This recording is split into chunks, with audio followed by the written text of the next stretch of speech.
Hi, Year 10. Mr. Party with another video about religion, peace and conflict. This is the last one in the unit, or at least the last new piece of content.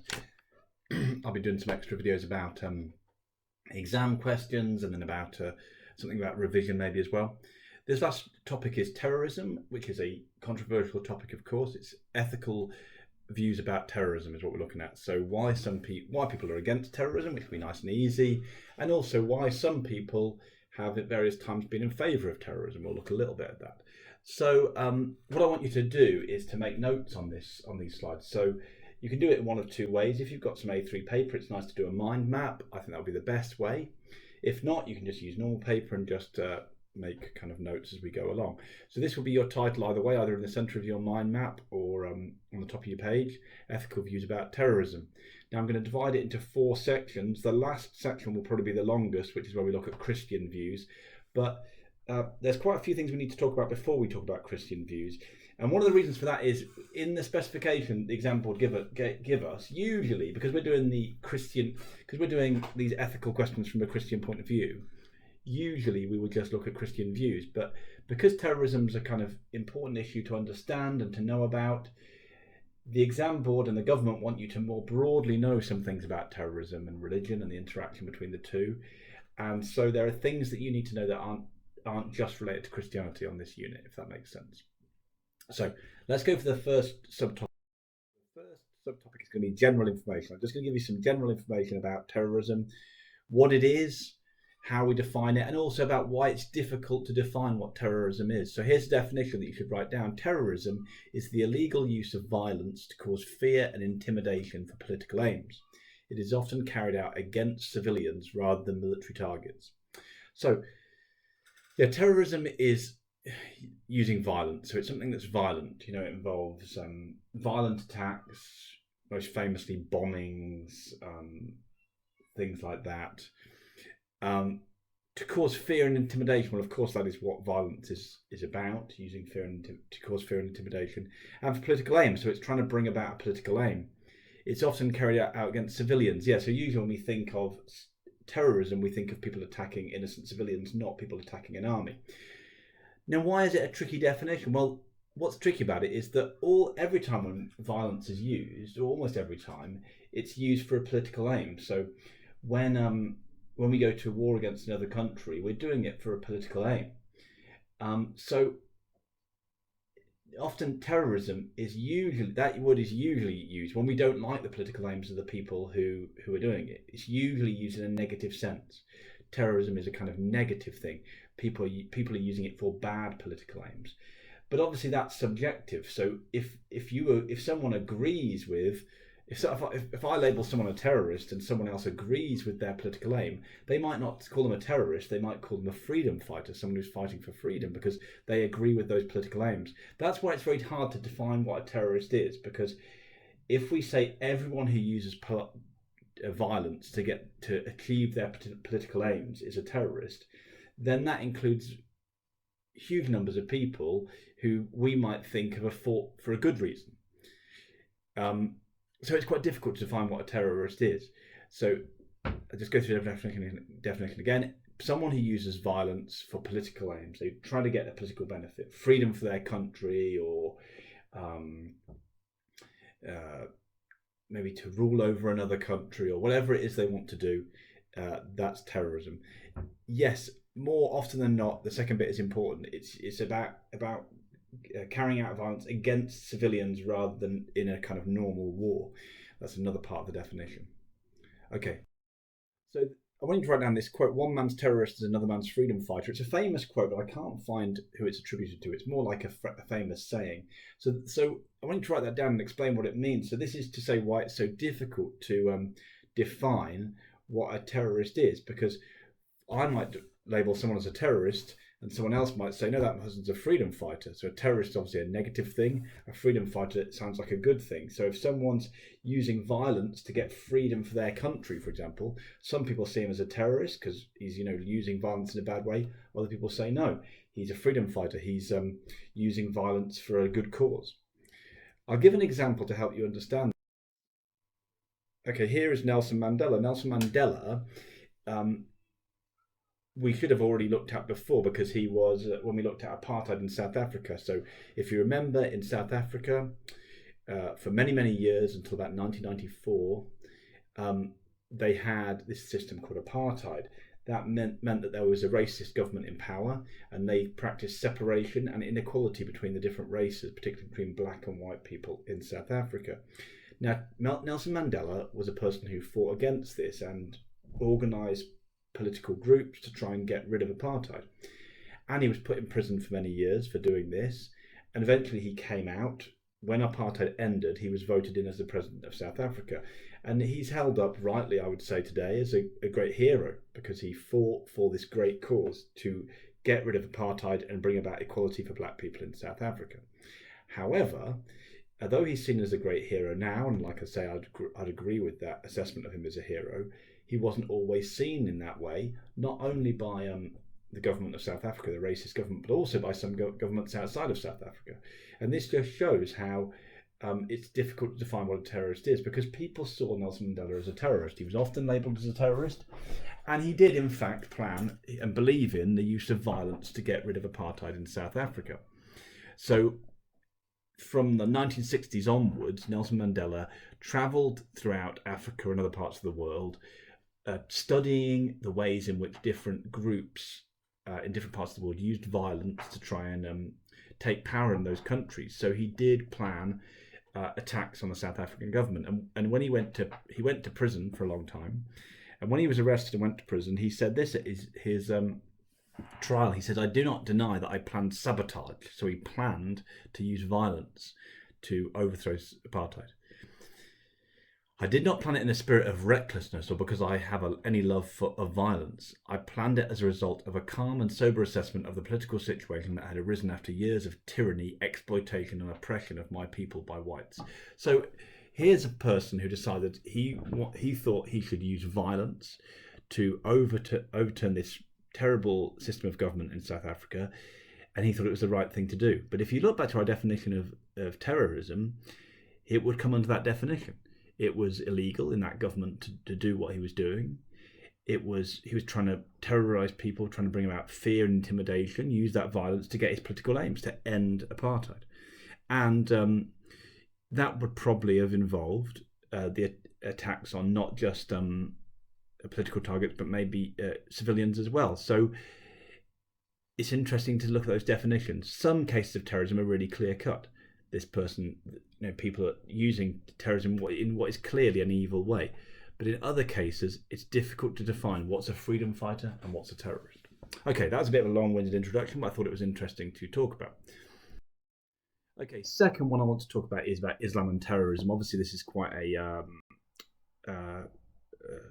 sensitive subject, but I think that's why they've put it into the specification that you need to know about this, because of events that have happened in recent years, a lot of people growing up today, people of your generation, I guess, will, as soon as they think of the word terrorism, they link it in their minds to this religion of Islam because of news stories in the last 10, 15, 20 years or so.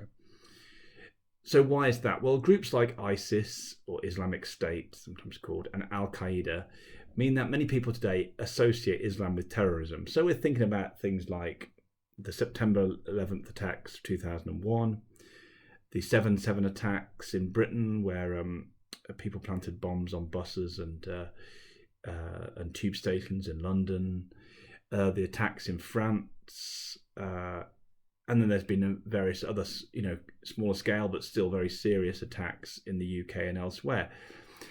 All these groups, all these attacks carried out by groups who saw their identity as being Islamic groups, being religious groups of Muslims.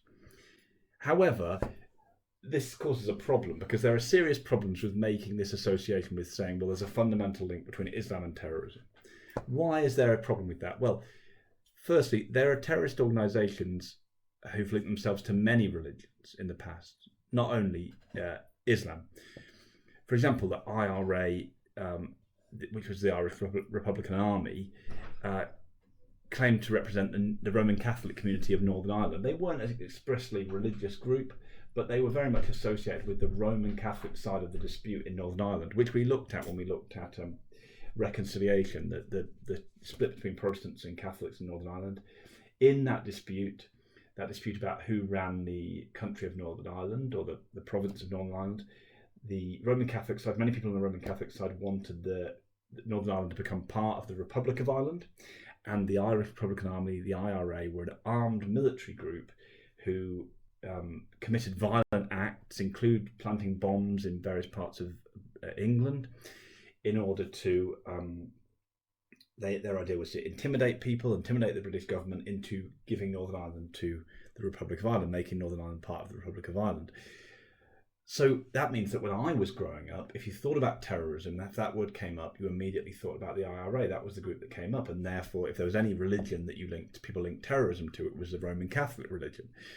Now, that doesn't mean Roman Catholics are terrorists, but it means that that same stereotype that exists for Islam today existed to some degree in the past for that group. There have also been many terrorist groups in the past who are completely non-religious.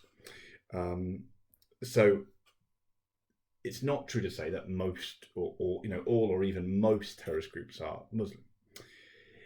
Or more importantly, I suppose, is the fact that most Muslims entirely reject terrorism.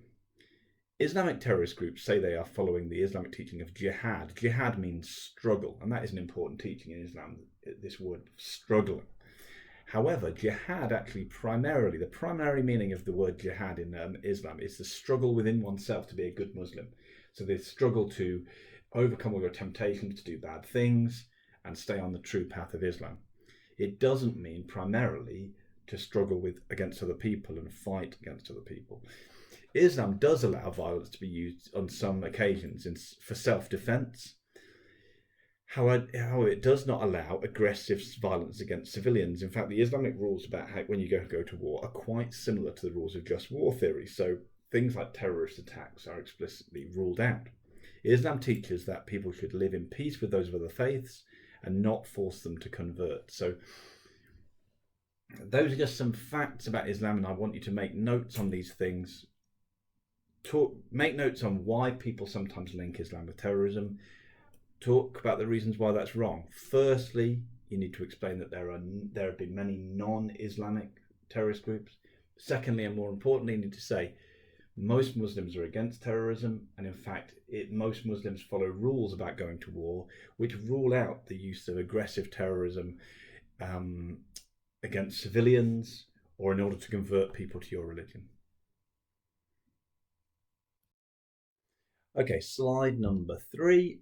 Again, this is something that the exam board specification and because of and this comes directly from the government, want you to know, and that is what the UK government is doing in response to terrorism. Now, how this links into exam questions, we're not precisely sure as teachers, I'd say.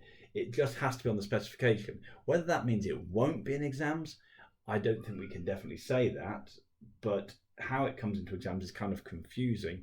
So I'd say this is stuff that you just need to have a knowledge of, rather than being able to give you a kind of exactly how can I put this into exam questions. You just need to know. My feeling is if it came up, it would come up as a kind of short exam question where it would be more about just stating your knowledge than putting it into paragraphs. So obviously since primarily the 7/7 bombings, which I think was 2003, since that time, then the government has brought in a kind of really strong policy about how to deal with terrorism. It's called a contest, and it aims to, and all I want you to do in your section of mind map here is put notes on these things, especially the 4 Ps, which we're going to go through. So it's a strategy run by the British government which aims to reduce the risk to the UK and its interests overseas from terrorism. The interests overseas just means the parts of the world that are still part of Britain overseas. So places like the Falkland Islands or Gibraltar, which is where my family is from. To reduce the risk of terrorism in those places. There are 4 aspects to the strategy. Number 1 is, they all begin with P, prevent. This is trying to stop people from becoming involved in terrorist activities in the first place. So strategies here include challenging propaganda from terrorist groups and supporting people who are identified as being vulnerable to being radicalised. The government may arrange for these people to meet with well-respected Muslim teachers I should say teachers, sorry, who can give them an accurate explanation of true Islamic teaching. So that's something when some of the people who've been involved in terrorist attacks get involved at quite a young age. Maybe they're people who are quite vulnerable. This is what this research finds. And the idea is that the government will identify those people, people who seem to be in danger of being moved towards radicalization, who seem to be drawn towards radical extremist groups, and they will intervene. They will do stuff to try and stop that person moving in that direction. And usually that means steering them towards people who can guide them on a better path. So that means, Muslim teachers who can give them a real, if it's a case of Muslim radicalization, it's meeting with Muslim teachers who can give them a real understanding of what Islam teaches about war and self-defense and all those kind of things. I should say prevent only isn't only used in cases of Islamic radicalization. There are other radical groups in the world and in the UK who prevent intervenes when people have been drawn towards those groups. Okay, secondly is the target of pursue. That is detecting and arresting those involved in terrorist attacks. So prevent, the first one is trying to stop people getting involved in the first place. Pursue is detecting and arresting those who are actually involved. So when people get involved, when a terrorist attack happens, that's the police work, finding out who did it and arresting them. Protect, make the UK safer from terrorist attacks through strategies such as increased border security. So this is like stopping attacks from happening, but this is in a sense of not through preventing people being radicalized, that's in prevent, but through, if people are planning things, making it harder for them to actually do them in the first place. So that means increased border security, stopping people who might do these attacks coming into the country, and there'd also be a lot of police work around identifying when attacks might take place, when there are groups of people who might be interested in making attacks, and so on and so on. Fourth is prepare, making sure the impact of any attacks that do take place is limited. This should say includes strategies for bringing any potential targets to an end as quickly and safely as possible. Sorry, that last sentence is terribly typed. There's lots of mistakes in it. So in other words, making sure that if there is an attack, that they've got the medical teams and the police teams to respond very quickly and make sure they end quickly, and the number of victims is limited as small as possible. So those are the four things, the 4 Ps that the British government are doing to respond to terrorism.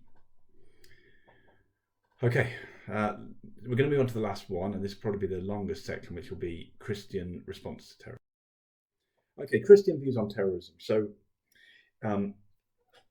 most of this is quite straightforward. So firstly, most Christians are completely opposed to terrorism. That would probably be obvious. It goes against the pacifist teachings of Jesus. I mean, if someone doesn't, if you're a pacifist Christian and you believe completely in turning the cheek, then you're not even going to be in favour of war, let alone terrorism. It breaks the principles of just war theory as it involves targeting civilians. So any terrorist attack that is on civilian targets is already against just war theory. So fundamentally, terrorism and just war theory are not compatible. The Catechism of the Catholic Church. The Catechism is a thing in the Catholic Church where they have basically a list. It's like a frequently asked questions, if you know what that is.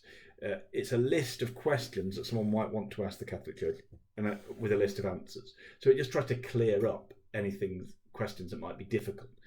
And part of it is about terrorism, asking a question about terrorism, and the response says, terrorism threatens, wounds and kills indiscriminately. It is gravely against justice and charity. So it's against justice as in fairness, because it kills civilians, and against charity. Charity here doesn't mean giving money to charity, but being charitable to people, having a loving attitude towards other people. Just says terrorism is against that. So it's a nice quote you could use for the Catholic Church. A little bit about Northern Ireland. So in Northern Ireland, I've mentioned the IRA before, but let's just talk about it in more detail. There has been a conflict between the Protestant and Catholic communities. I could say I want you to take notes on everything that comes up on the slides. It doesn't mean to be every word, but the basic ideas. There's been a conflict between the Protestant and Catholic communities. The conflict was about control over the country, but also about discrimination against Catholics over issues such as jobs and housing. So within Northern Ireland, Catholics were the poorer group, less educated group, and had their access to the best housing and the best jobs had seemed to be restricted in the past. The IRA, or the Irish Republican Army, was a terrorist organisation which used violence in an attempt to make Northern Ireland a part of the Republic of Ireland. So they wanted to use violence to force the British to give up that part of Ireland and give it to the Republic of Ireland. They claimed to represent the Catholic people of Northern Ireland, and some Catholics in the past have tried to justify their actions by saying they were a form of self-defence and a last resort after many years of oppression. So, you know, they're kind of saying, well, we're treated badly, so we're working in self-defence. So that would be going along with the just war theory. Looking at just war theory, they're saying that they had a just cause. Last resort is one of the rules of just war theory, so they might say it was a last resort. They were treated the Catholic minority was treated badly. Then what happened was there were a number of protests against the treatment of the Catholic community, and those protests were dealt with quite harshly.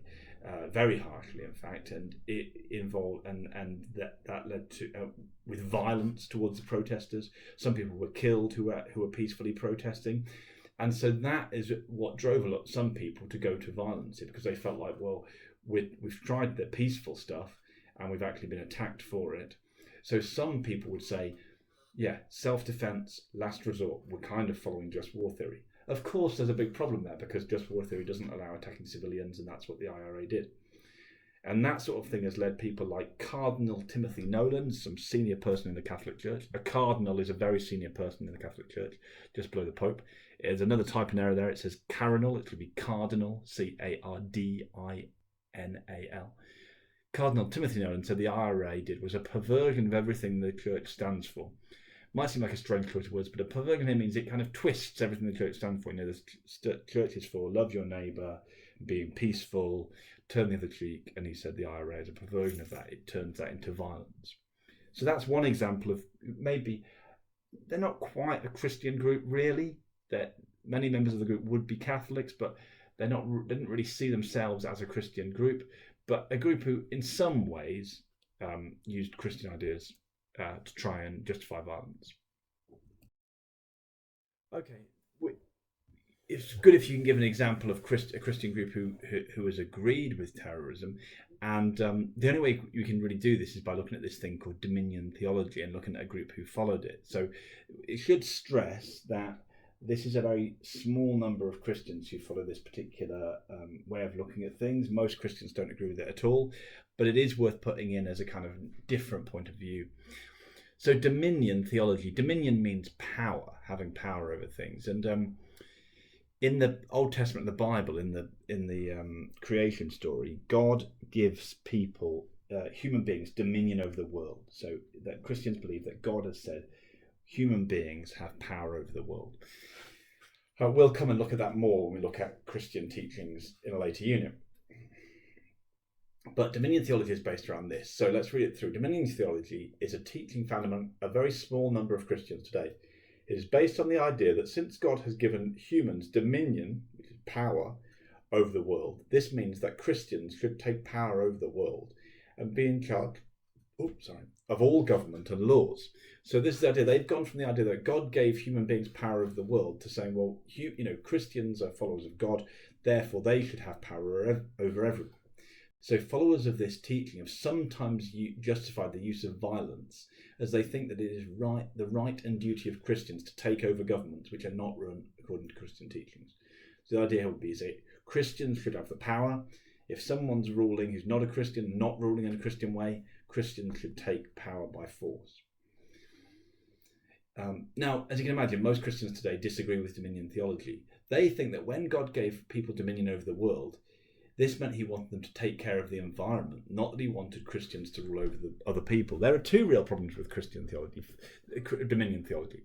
First, in the story of Genesis, when God gives human beings dominion over the world, power over the world, he doesn't say particularly Christians, he just says human beings. So there doesn't seem to be any justification for saying, well, Christians should be in charge. It's just human beings. Secondly, he also, in the story of the Garden of Eden, also says that God commanded human beings to take care of the world. So for most people, that idea of human beings having dominion, having power of the world, isn't the idea of humans should have all the power and be very powerful and things. It's that human beings have that power because they're the most intelligent species. but they should use that power in the correct way. They should take care of the environment and things like that. So the idea of dominion for most Christians is the message behind it is use the power that you have as humans responsibly, look after the environment, look after the world. Not this idea of if other non-Christians are in charge, you take over from them. That's not what most Christians have thought.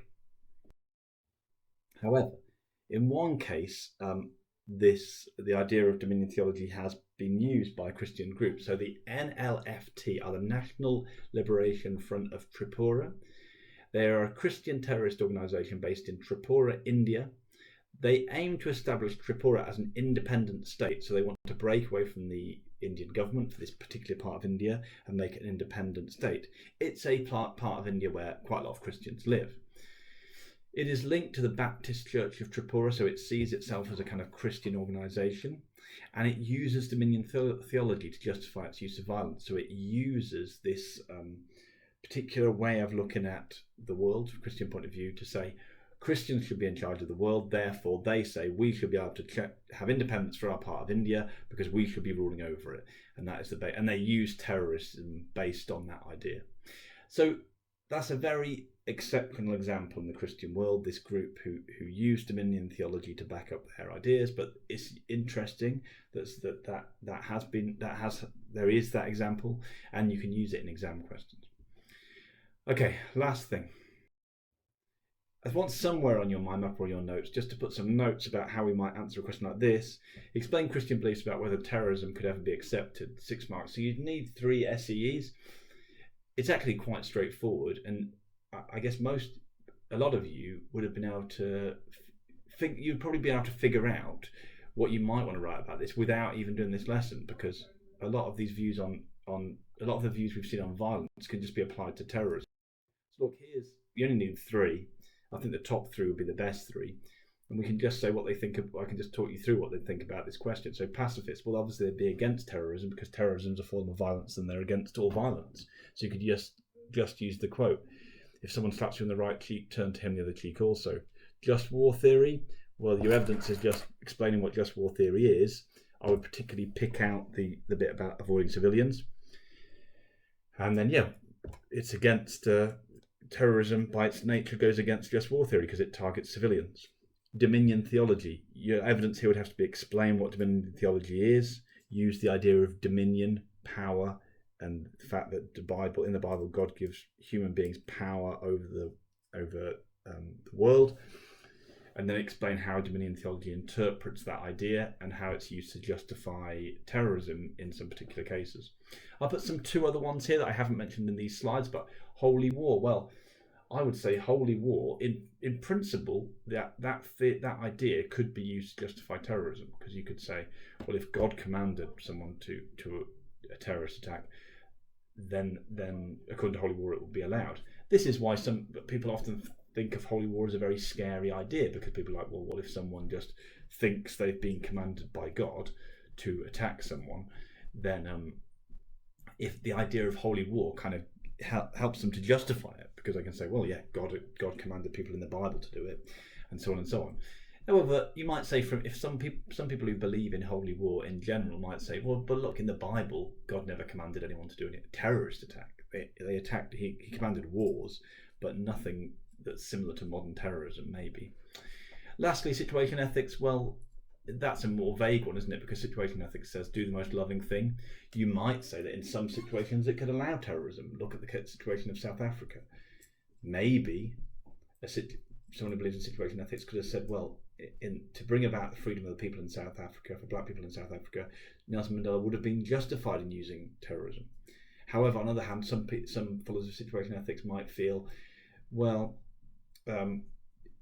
whatever the cause, attacking civilians is not the most loving way to do to get what you want. So that's the thing about situation ethics. It's very vague. That's how it can be one of the ways it can be criticised. It kind of doesn't give you a definite answer. Can terrorism be a loving thing? It seems hard to make that case, but in some situations people could make that case. Okay, I hope that all made sense. I think we kind of feel like we've rushed through a lot of content in the last couple of lessons. I'm going to do a lot on this revision on consolidation. So yeah, we'll try and do some more on that in future videos. Okay, thank you.